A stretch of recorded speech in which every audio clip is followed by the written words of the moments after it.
ಗಂಗಾವತಿಯ police ಕ್ವಾರ್ಟರ್ಸಲ್ಲಿ ನೀರಾವರಿ ನಿರೀಕ್ಷಣೆ ಮಾಡಿದೆ. ಈ ನೀರಾವುಗಳು ವಿಷಕಾರಿ ಅಲ್ಲ. ಇದರಿಂದ ಮನುಷ್ಯರಿಗೆ ಯಾವುದೇ ರೀತಿಯ ಅಪಾಯ ಇಲ್ಲ.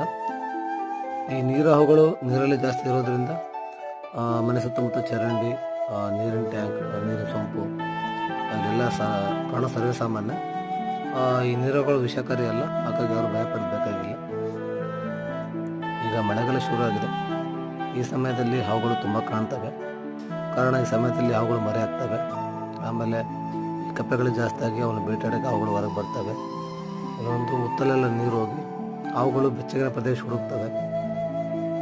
ಈ ಸಮಯದಲ್ಲಿ ಹಾವುಗಳು ಮನೆ, ಶಾಲೆ, ಕಾಲೇಜು, ಮಿಲ್ಲು ಎಲ್ಲಾದರೂ ಇರ್ಬೋದು. ಹಾಗಾಗಿ ನಿಮ್ಮ ಮಕ್ಕಳ ಬಗ್ಗೆ ಎಚ್ಚರ ಇರಲಿ. ಈ ಮಕ್ಕಳಕ್ಕೂ ಶೂ ಅಲ್ಲಿ, ಕಬೋರ್ಡಲ್ಲಿ, ಮಂಚದ ಕೆಳಗಡೆ, ಬೈಕಲ್ಲಿ ಎಲ್ಲ ಕಡೆ ಸ್ವಲ್ಪ ಹುಷಾರಾಗಿ ನೋಡಿ ಕೈ ಹಾಕಿ.